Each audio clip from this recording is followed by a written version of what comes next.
चीज यकीन रखते हैं उस परमात्मा आगे ही झुकते हैं जो आत्मा के रूप में हर किसी के अंदर बसा है। उसके बिना हम अपना सर और किसी के सामने नहीं झुकाते। ये काफिरों की बोली है। काफिर वो जो तलवार की नोक पर अपना धर्म किसी पर थोपे।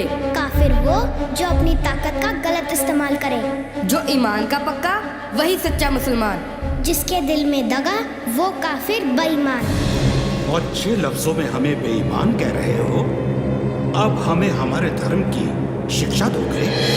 हमें तो हमारे सिख धर्म का पता है काजी साहब। हमारा धर्म किसी को गुलाम नहीं बनाता। हमारे गुरु पिता ने हमें यही सिखाया है। बच्चों, तुम्हारे गुरु पिता को गिरफ्तार करने के लिए मेरे सिपाही चारों दिशाओं में फैल चुके हैं। जैसे रोशनी को कोई कैद नहीं कर सकता, वैसे ही गुरु पिता को पकड़ने वाला सूरमा अभी पैदा नहीं हुआ। वो चमक है उनके चेहरे पर कि लोग अपनी मर्जी से उनको झुककर सलाम करते हैं। अगर आपका भी कभी उनसे सामना हो गया तो आपका सर भी अपने आप उनके आगे झुक जाएगा। क्या हुआ खान साहब? गुरु पिता के दर्शन हुए लगते हैं। खामोश!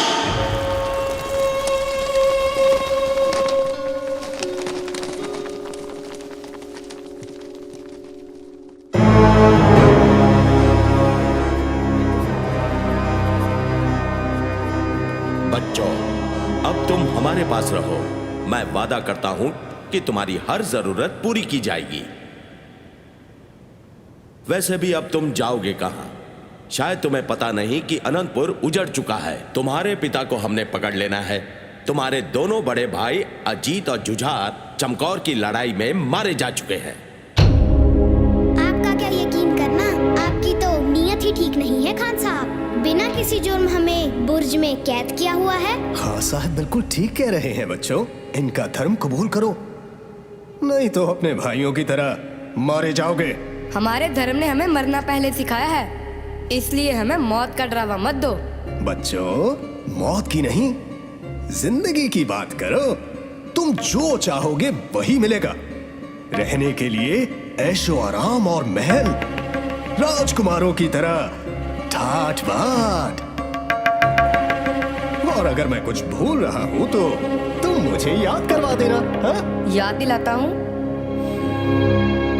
वो याद दिलाता हूँ जो मेरे दादाजी गुरु तेग बहादुर जी ने कहा था उन कश्मीरी पंडितों को जिन्हें उनके धर्म परिवर्तन के लिए